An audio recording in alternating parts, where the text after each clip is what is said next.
This is the initiation of the Tuesday, October 12th Conservation Committee meeting. And the first order of business is to approve the minutes from the last meeting. Any issues with the minutes from the last meeting? Move to approve them. Not from me. Second? Second? All in favor? Aye. Aye. Nobody opposed? There was a unanimous approval. The old business of the Sens Corporation and their solar project is still being continued. And the Juan Campos preliminary plan approval is still being discussed within the TRC and various other places other than here.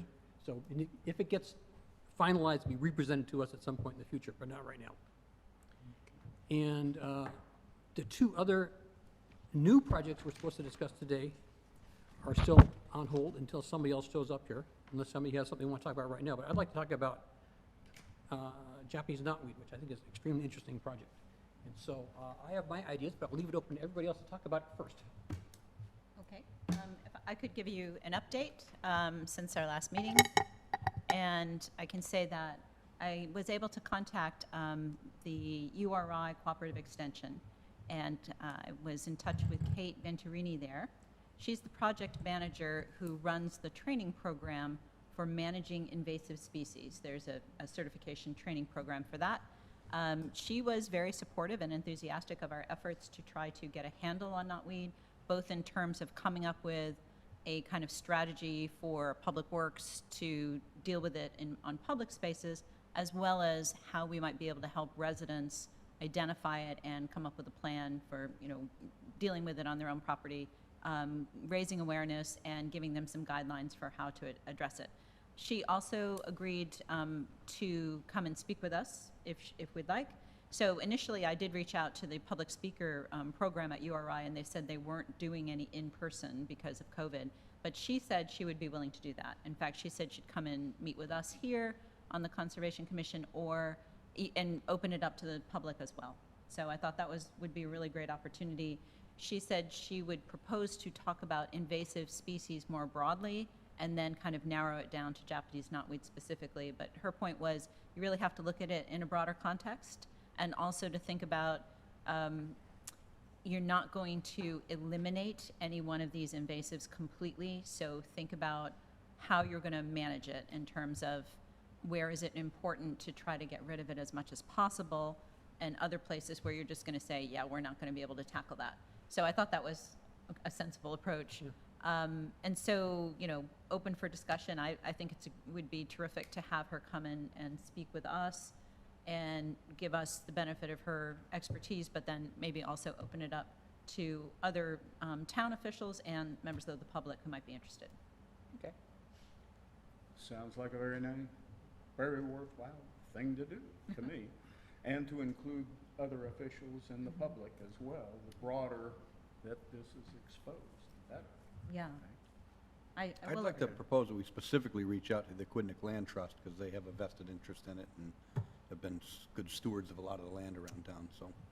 Absolutely. helpful. And Have they been involved with removal of Japanese knotweed? What's that? Have they been involved with that at all? yes, I actually spoke with Alex Schumann there, who has taken the course. He's one of the certified invasive managers, and they are definitely battling it. Okay.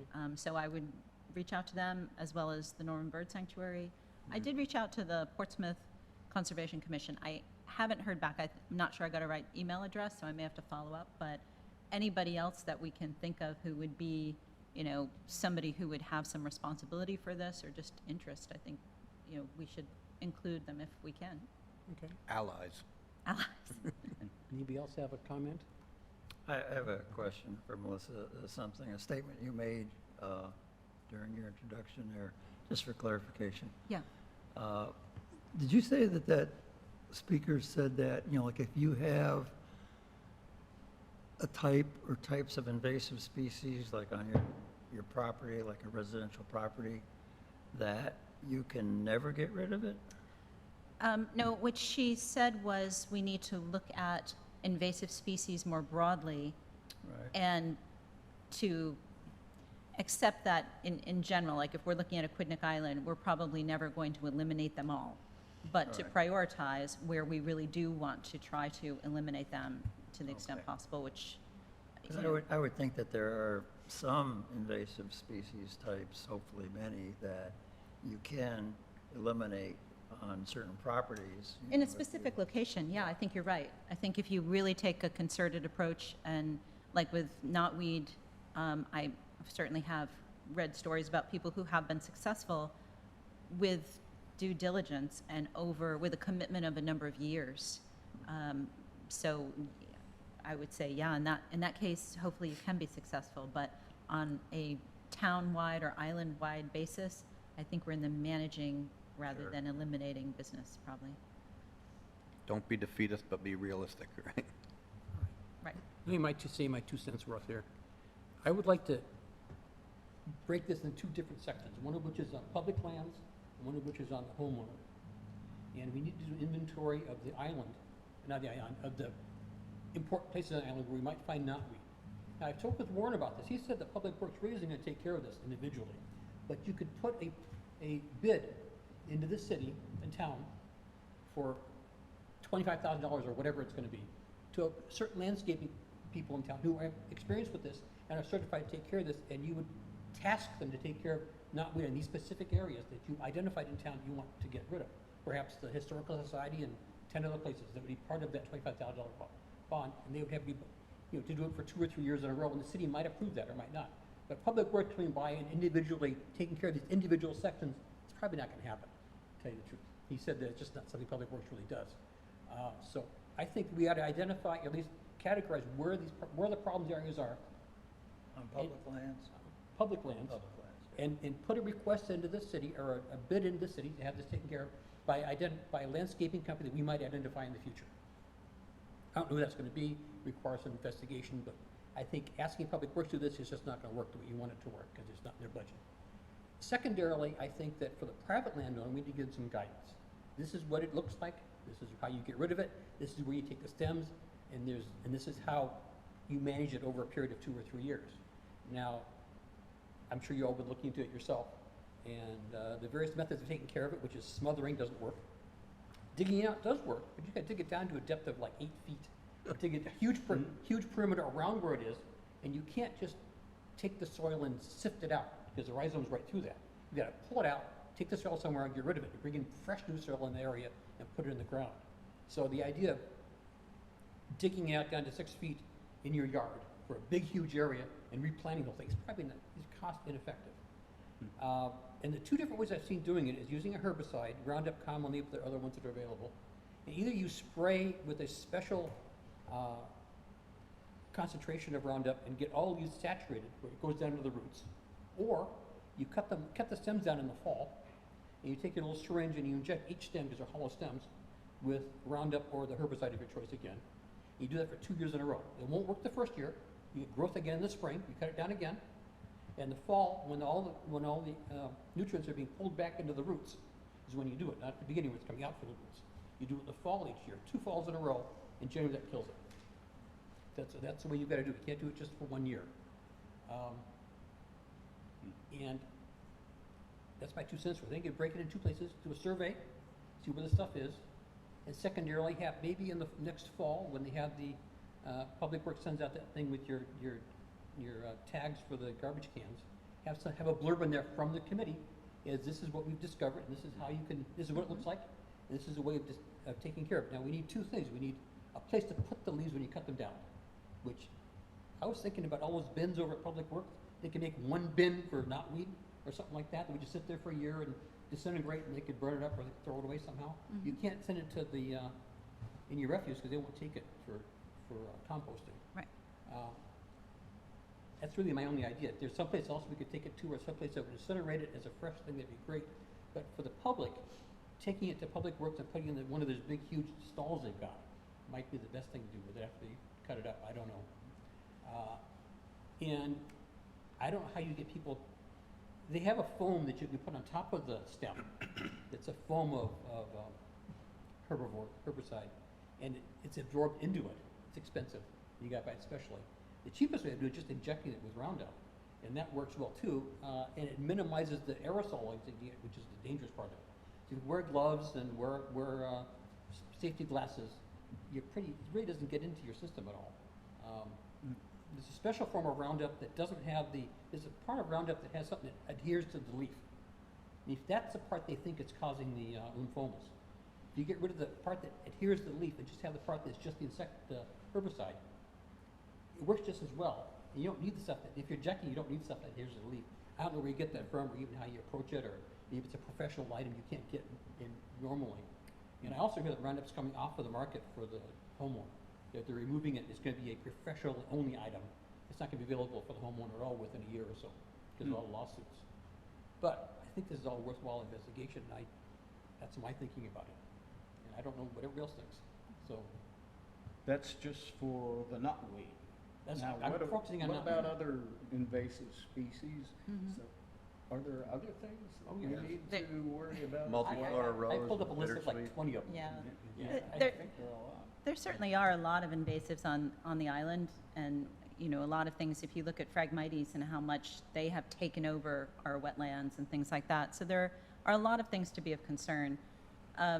I think this is one of the reasons why it'd be good to have someone from the URI Cooperative Extension come and kind of put this in a broader context for us and give us a sense of, you know, what is possible, what is advisable when dealing with Japanese knotweed and the others, and kind of use that as a starting point to inform ourselves and also get us prepared to both work with Public Works and with residents to give them some guidelines. And then I think, you know, that gives us a starting point. I think would be great to aim for next fall as like the go time, but we can lead up to that by doing some things to raise awareness, maybe having this talk, maybe other talks as well, and move toward, by the fall, trying to have a concerted effort to help both Public Works and homeowners identify it and deal with it on their property. So that's next fall, not this fall that we're approaching right now? Unfortunately, I think we've missed the boat on this Yeah. one. And we were, and I'd have to say that about a month ago was the perfect time to be identifying knotweed because it was in flower and it was just everywhere. It's still in flower now. In a lot of places it is, it's starting to go by, and so then it makes it a little bit harder. We also had that storm come through with the flooding, which knocked down a lot of it along some waterways. So I think we're a little behind the curve in terms of trying to get to it this year in a broader public raising awareness campaign. But if we put all the steps in order, we'd be in much better shape for next year. And I hate to say that. I mean, I'd love to do something about it right now, but I think realistically, we're a little behind the curve. How do you want to categorize public lands? I mean, I could go to parks, that's easy. I could go to, but I can't really go to all like the waterworks stuff and all, like the reservoirs and so on. I don't know much about them, and it might just be covered with knotweed for all I know. And that'd be like a secondary place to look, I would think. One of the things I would ask, Bob, maybe you can weigh in on, I would categorize it in terms of lands that Middletown Public Works is responsible for managing, which I don't know if sometimes even if it's a state road, but you're still, you know, cutting the side of the road and that kind of thing. Maybe not the side of State Road, but like the beach area, we know it's down there. Along Paradise Avenue. I would think, I don't know, too many more places. I know there is. Yeah, You identified on Easton's Pond too, right? right. There definitely is there.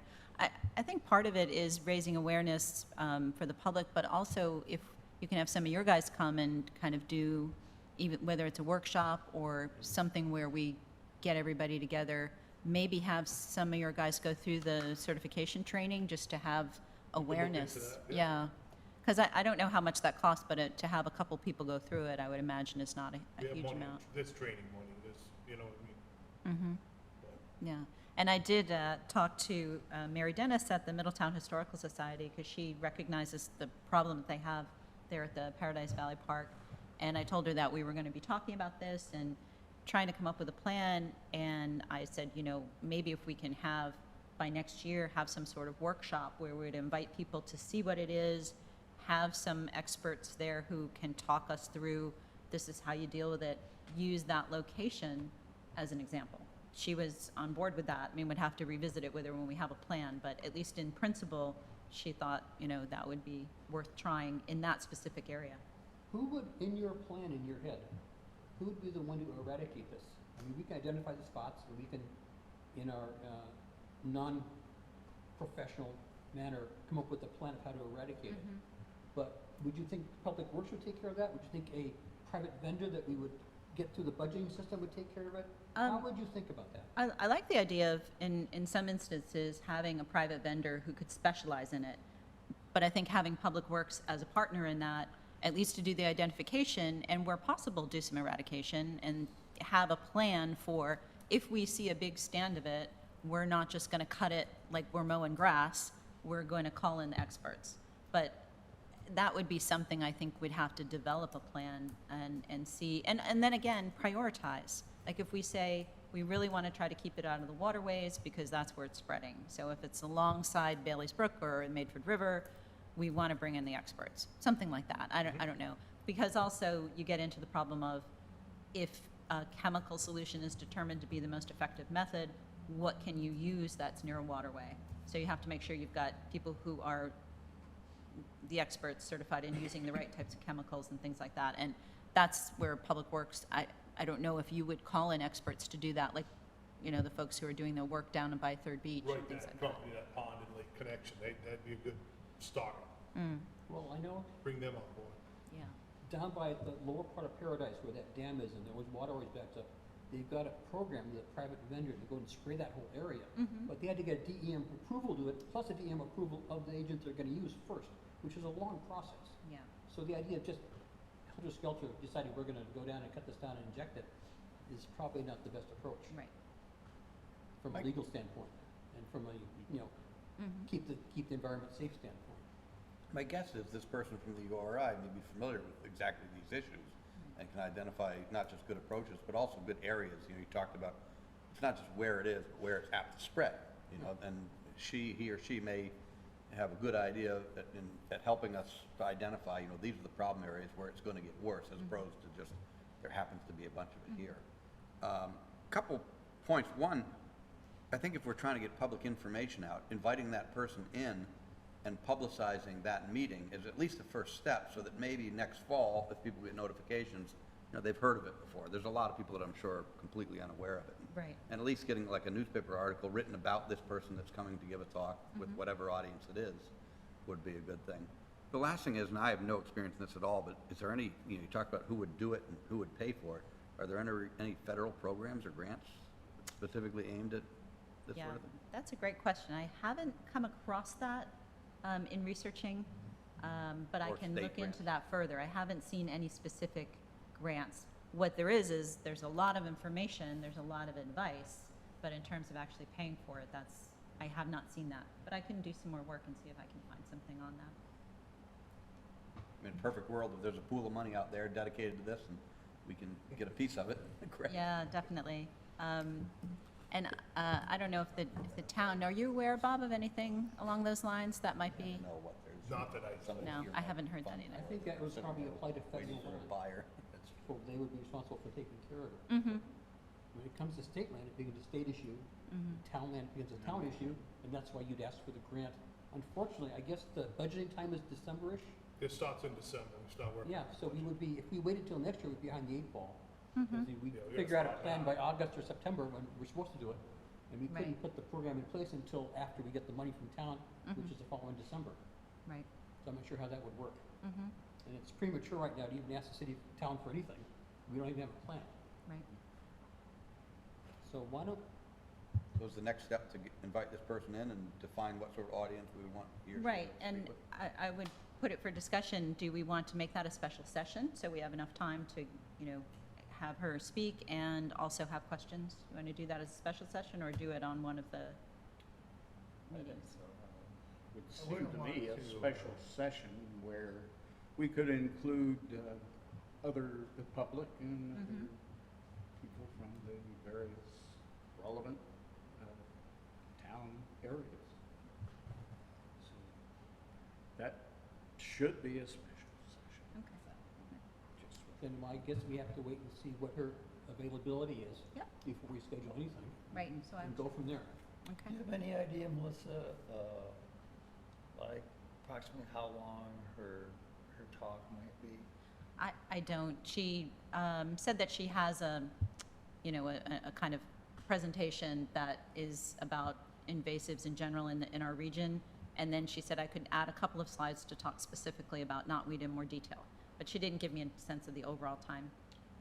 I was thinking there may be a difference if it's like a 15-minute Yeah, talk versus a 1-hour talk. right. I'll find that out. That should be easy to do, and just maybe ask her for some available dates in the next couple of months.